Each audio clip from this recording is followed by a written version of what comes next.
Okay, so today we celebrate a solemnity, the highest of the church celebrations liturgically. And every New Year's Day, I give you a quiz. So what is that quiz? Today is a holy day of obligation. Now, that doesn't mean that we are forced to go, but we are in a way obligated to feed our soul. Just like your body has to be fed, so does your soul. So today we celebrate a holy day of obligation. What are the others? This is your quiz I give every year. Okay? We have the Ascension in the 6th week of Easter. We have the Assumption of Mary on August the 15th. We have All Saints' Day on November the 1st. We have the Feast of the Immaculate Conception on December the 8th. We have Christmas on December 25th. And what other am I missing? Easter's on a Sunday. So what am I missing? Every single Sunday is a holy day of obligation. Every single Sunday. And we fail this quiz every year. But we make sure that when we do put our hearts and give them to the Lord, these things don't come as an obligation. They come as a joy. And it's kind of like to the shepherds, you know, who came first, the Magi or the shepherds? The shepherds, because they were Jewish. And Christ came first to the Jews, then to the Gentiles. So then later come the Magi. And so now we hear about the reading of the shepherds. Now, it says that they came and saw not just Jesus in the manger, but Mary and Joseph. And why is it so important with Mary? Because we call her today the Mother of God. Now, it is common to reject that title in Christianity, non-Catholic Christians, and some, sadly, even Catholics. But to reject Mary as the Mother of God, because it does not use that title in the Bible, would mean you also have to reject other titles, doctrines of Christianity, like the Trinity. You have to reject that because the word Trinity is not in the Bible. You'd also have to reject the whole idea of the hypostatic union. Why? Because that word or title is not in the Bible. So if we're going to reject Mary, the Mother of God, just because that term does not appear in the Bible, then you must reject the Trinity, because that term is not in the Bible. So the concept, though, is in the Bible. Why? How? A woman is a man's mother if she carried him in her womb, or if she was the woman contributing half of his genetic matter, or both, most likely. Mary was the mother of Jesus in both ways. She carried him in her womb, and she contributed, but not half of his genetic matter. She supplied all his genetic matter. So she's more a mother than any mother in history. Because every one of us, our genetic matter was supplied by half our mother, half by our mother, and half by our father. Jesus had all supplied by Mary. So she is more a mother than any woman in human history. So Mary, the mother of Jesus in both ways, carried in her womb and supplied the matter, the genetic matter, not only carried Jesus, but also, as I said, supplied all of that matter. Not Joseph. Not Joseph. She did. So in a way, as I said, this is quite a celebration of Mary, the Mother of God. She alone gave Jesus his human nature. And since Mary is Jesus' mother and Jesus is God, then Mary is the Mother of God. We know that. But as I've always taught, there's more to it. As I said, to deny Mary as mother of God, and I've asked why you can't say Mary's the mother of God, and it's always been said to me in our YouTube comments by non-Catholics that she's only the mother of the humanity of Jesus. And so if you deny, there's a problem with that though. If you say Mary's only the mother of Jesus and not of God, you've separated the two, and you can't do that. If we deny Mary as the mother of God and say she is only the mother of the man, Jesus Christ, to do that, either you deny the divinity of Christ and you're an Arian, or you create two persons with regard to Jesus Christ, and that's the Nestorian heresy. Okay? Surprisingly, and I tell this to my catechism class, when I had 7th grade catechism, I loved it. It was one of the funnest things I ever did. And I would always teach them, and they were blown away when I told them that Jesus Christ was not a human being. He's not a human person, I should say. In fact, most adults are blown away when I ask, was Jesus Christ a human person? No, he was not. Jesus Christ is a divine person with a human nature. He's a divine person, always has been a divine person. He's the second person of the Trinity, and he always had a divine nature. That's who he was from all eternity. The second person of the Trinity, a divine person who had a divine nature. Then at the hypostatic union, he assumed a human nature, and he's born of a woman. Now, that's it. He's still one person, but now two natures. Look up the catechism. How does it define Jesus Christ? One person, two natures. He is one person, and that person is divine, but he has two natures, one divine, a divine nature, and one human, a human nature. So he's fully God, fully man. So I kind of trick you when I say he was not a human person. He has a human nature, but in his personhood, he is divine. And the catechism tells us that as a divine person with two natures, human and divine, he was fully God and fully man, but only in his nature. As for being a person, he's only divine. Now, this might be hard to understand, but think of it this way. A person is who I am. So as a person, I am Father Chris.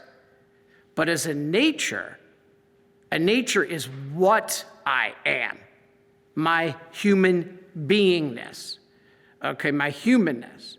So if Jesus was a human person, there'd be four persons in the Trinity, three divine, Father, Son, Holy Spirit, and one human. So this is what people don't understand. Here's what it is. It was one person, the second person of the Trinity, who became man and assumed a human nature. And Mary gave birth to that one person. You give birth to a person, not a nature. And Mary gave birth to a person, not a nature. And that person was divine. Hence, we call Mary the Mother of God. She does not give birth to a nature. Mothers out there, you give the human nature, but you don't give birth to the human nature. You give birth to a person. And Mary gave birth to a person. And in the God-man, Jesus Christ, there's only one person. And that person is divine. Hence, Mary is the Mother of God. To say she's only the mother of Jesus Christ in his humanity means you have separated the two and there's no longer a hypostatic union. It's impossible. The Catholic Church has the fullness of the truth. Why do we reject it? And so this is what the message is. Mary is not older than God. She's not the source of her son's divinity. She didn't create God, but she didn't have to. My mom, God rest her soul, my mom is my mom. This does not mean she is the source of my immortal soul. God is. However, we do not conclude that my mom is merely the mother of my body. Well, she's just the mother of your body. That's what these non-Catholic Christians are saying. Oh, Mary's just the mother of the humanity, the Jesus Christ in the body. My mom is not just the mom of my body. She is the mother of me as a person in my personhood. She did not give birth to just my body. She gave birth to my body-soul composite, me, Father Chris, or at that time, baby Chris. And so this is what we have to think through to understand why we celebrate Mary today as the mother of God. And so she gave birth, my mom gave birth to a person. And my person is my human body soul composite. And when she gave birth, Mary, she gave birth to a divine person. Though Mary did not provide Jesus with his divine nature, no, or his immortal soul, no, she is still the mother of God because she gave birth to him as a person, a divine person. So I just gave you Mariology from seminary and just gave you Christology from seminary because this is who Christ is, a divine person with two natures. You know, some say if God is Trinity, and he is, and if Mary is the mother of God, and she is, that would mean she's the mother of the Trinity. So they stomp it out. No. Paragraph 495, I was just reading this, of the Catechism is clear that Mary is the mother only of the second person of the Trinity. They are distinct and different persons. One God, but three persons.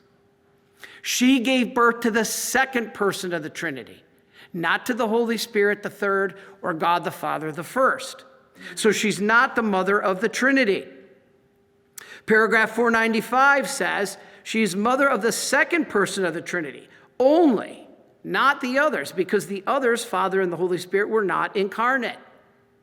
She is the mother of God in the sense that she carried in her womb, as I said, a divine person, Jesus Christ, God in the flesh. And in a sense, she contributed that genetic matter to the human form God took in Jesus Christ. Very important. You know, Protestants and fundamentalists often assert that Mary did not carry the person of God in her womb, but she only carried Christ's human nature in her womb. This is scientifically false. You carry the person. If you claim that, it is the Nestorian heresy, because a mother does not merely carry a human nature of her child. She carries the person of her child. This is what we learn in seminary.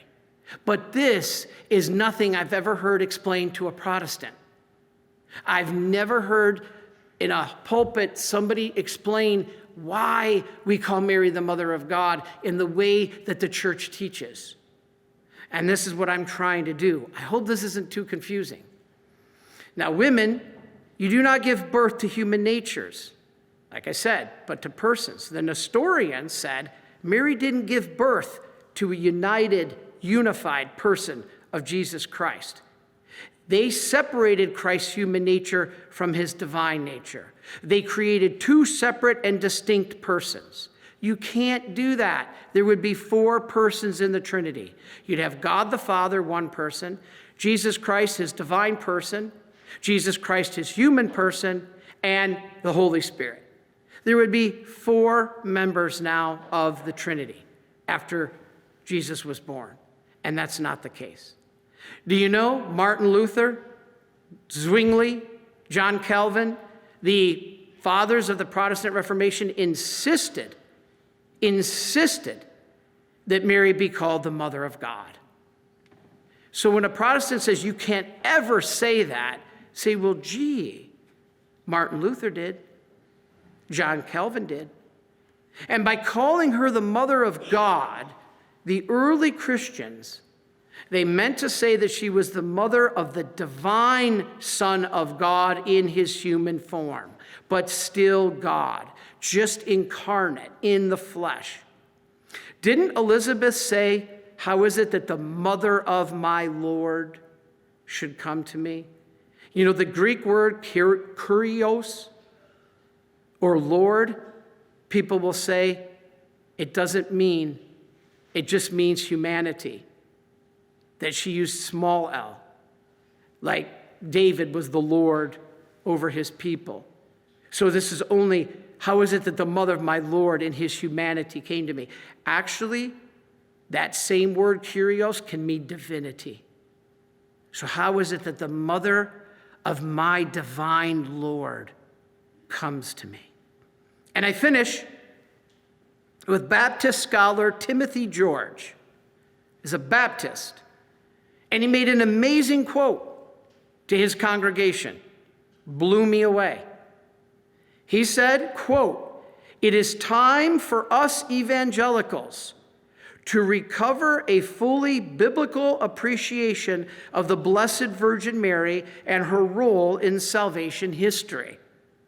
Evangelicals can and should join the Catholic Church in celebrating the Virgin Mary as the Mother of God, the God-bearer, that we might better render Theotokos, the one who gave birth to the one who is God."